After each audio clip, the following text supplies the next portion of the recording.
Thank you all for being here. We're going to have a lot of fun today. We're going to do two things, and I'm going to interweave them.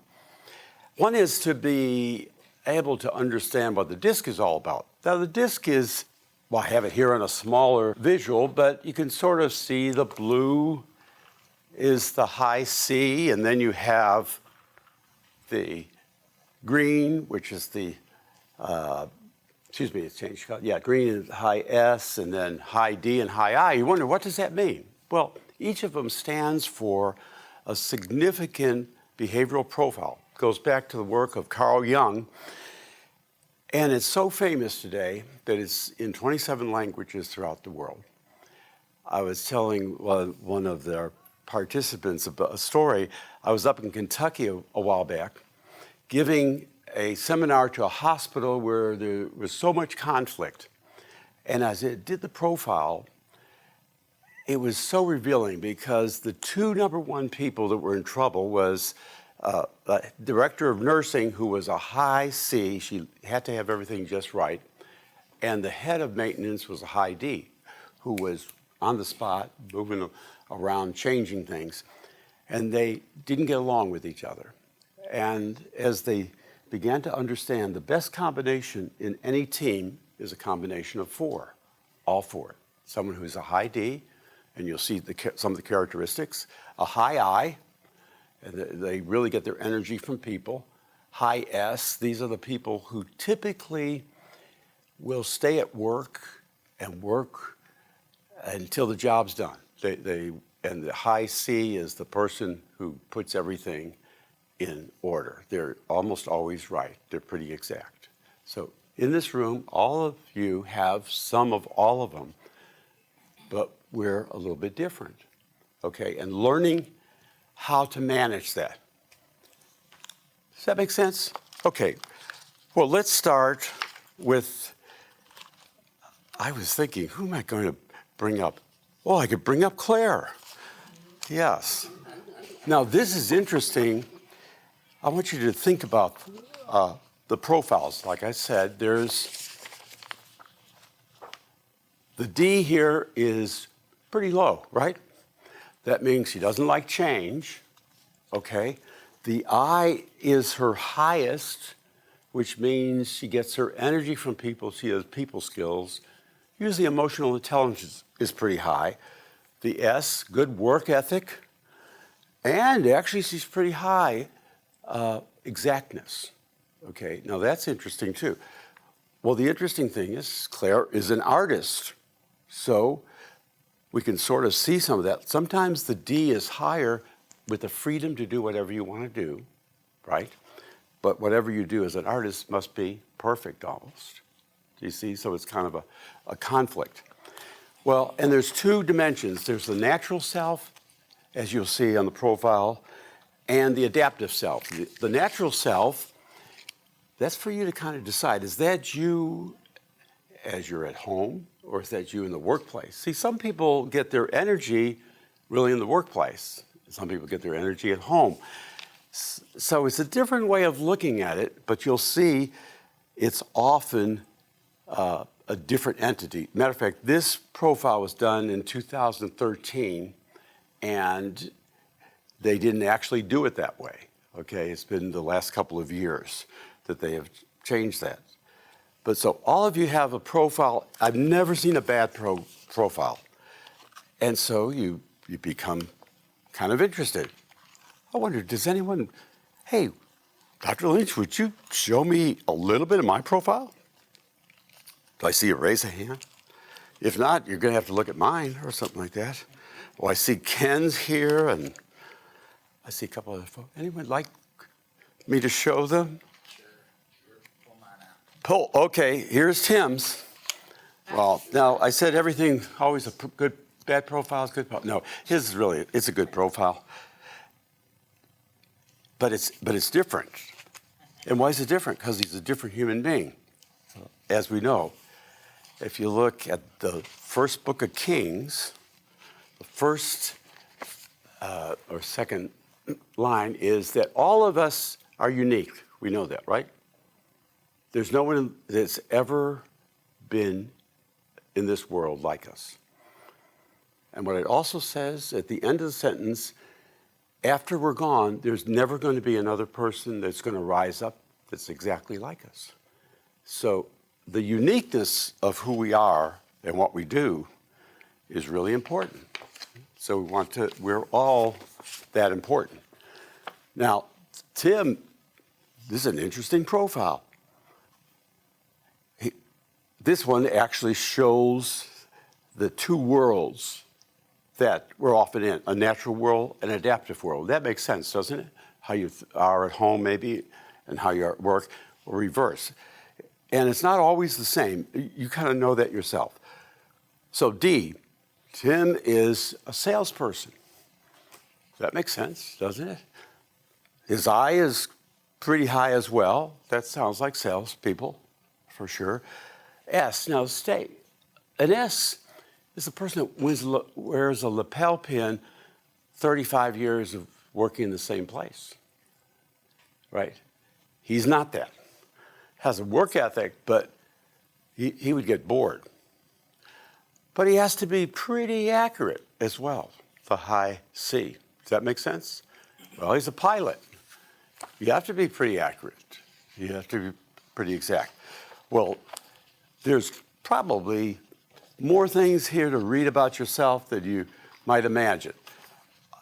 There's 21 pages worth. Tim, actually, I printed all of them out for you. So you will be able to enjoy that a little bit later. Anyone else? Ken. Now, Ken, I must just say that you're from Chicago, and what do we know about that? Well, you're alive, so you're miraculous. You must have all sorts of protection around you and so forth. So we understand that. No, I'm kidding, folks, because I came from Chicago as well. And I mean, if you do need some hubcaps or a stereo, I can help you out. But I mean, I don't really do that. But I knew some people that did things like that, but I wouldn't do something like that. And your profile, interesting.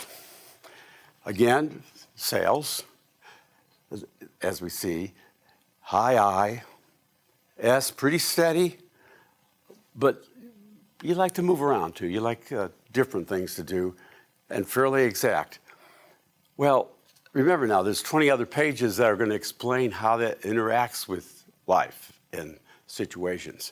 Remember, we typically want to be around people like ourselves with the same profile, but we're really better when we connect with people that are not like us, okay? And so that's the best team. It's harder to get along, but it's really the best team. Any questions? Yes, sir.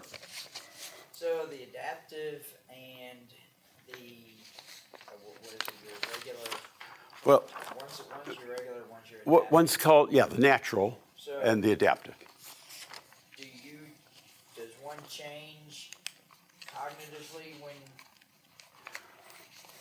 in that regard? So if situations change, stress under work, or all of a sudden I have to go outside the sales realm and now I've got to be analytical. Yes. And I don't like that. Does that happen automatically, and that's just naturally where you go? Is that what that's saying? This does not change a whole lot. Let me give you an example, but it does change some. Back in January 2013, I found this morning as I was looking for it. I found my profile. I'm not really good with paperwork. Does that make sense? You can sort of see it. That's just not my thing. Now, I really live in a world with a lot of change, and I don't think of it like that, but I adapt to it pretty well. People skills, I feel, are pretty good. I really have a good work ethic, but I could use some help here because I'm not that organized. I'm really a little disorganized, really, and so what's the complement would be somebody who that's natural, okay? And so it's wise to do that. Now, let me tell you something that happened, though. This was just a few months after that. There was a major change in my work, and the D went up, I think, a little bit, if I see that right. And then there was a pretty major change in a couple of them. So the D, yes. The I went down because I had to turn inward to figure out how to resolve things. I kept the same work ethic, but then I increased only by 3 points. The exactness, okay, but the D went up a little bit, the I went down, the S stayed the same, and the C went up. And that was within 2 months. Okay, but that was a work pretty major change. So there is some change, but most of the time, there's not a great deal. If I took it today, it would probably, I bet you I'm up to 18 on the blue, right? What do you think? I think my highest that I want to go would be 19. I mean, what would I do? How organized would you want me to be? I mean, it just would be kind of problematic. Well, what happens, I have other skills or gifts, right? Those are my weaknesses, but I have other skills and gifts. So I want you to be thinking of it like this. Let's say we had a high D here, like Tim, high I, Claire, a high S, right, and a high C from a gentleman over here. And let's say you were chosen by the CEO of the company to put together and build an addition to this facility. Okay, what happens? The four of you come to a room to meet, and you realize, well, where's the high D? Well, you look out the window, and the high D's out there digging some posts for the new place. I mean, you got to get that done. Where's the high I? Well, high I, Claire has gone down to the newspaper, get pictures for the groundbreaking. Right? Do you see it? And the high S is, we're ready here to work, come on. The high C is making sure that it's done correctly. Is that not interesting? But really, that's what happens. Most of the work in the United States is done with a high S and high C, about 70%. The high D and the high I talk a lot about the work that they're going to do. And so you begin to think about that. That is really quite interesting. Can we change it? Yes, we can. There was a gentleman who asked me something about that earlier. Can I change it? There is a list of various adjectives, and you'll see this on your profiles. I think it's close by here. By the way, you'll see what I mean on the profile. All profiles are a little different. You'll see this type of picture. So what does that say? Well, the slant is toward the S, toward the I, and toward the D. Well, what if you're working with someone who's the opposite of that? That is a problem unless both of you understand each other. If you understand each other, it's not a problem. You can see the assets of it. But if we don't, 56% of the people that leave the workplace in the United States leave because of conflict with one or two people.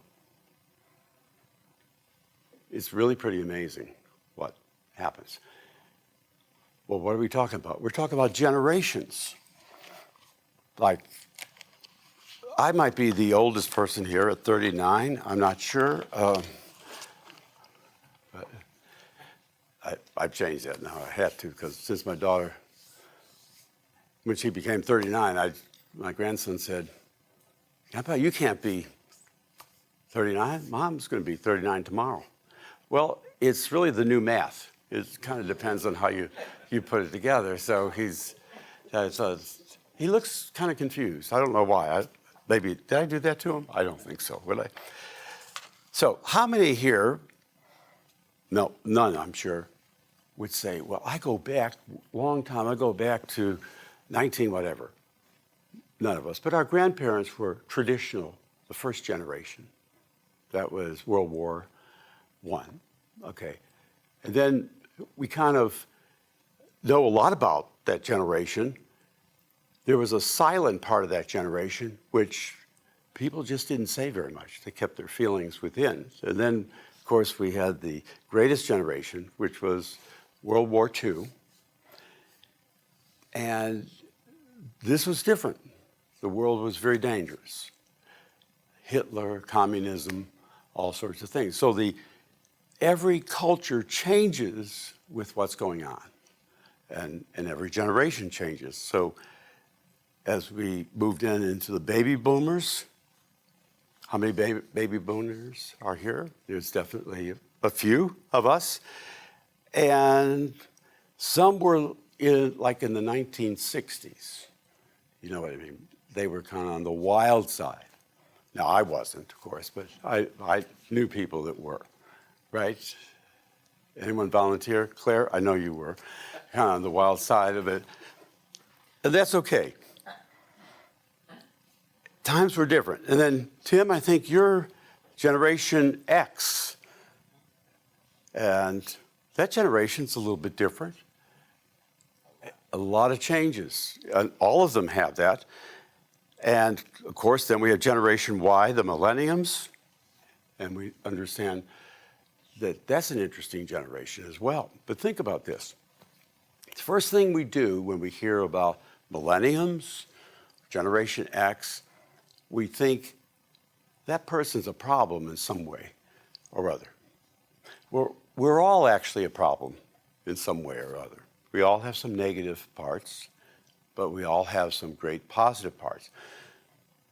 And maybe a little bit later, as we take a break, what I'll do is talk a little bit about the qualities of each of the generations.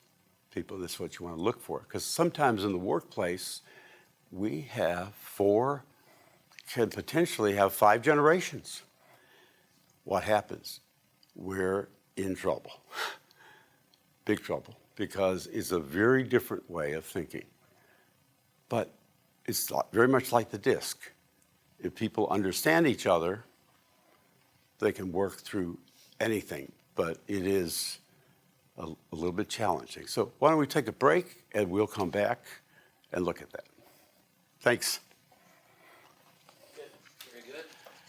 Okay, let me just stop. So I've got to stop point.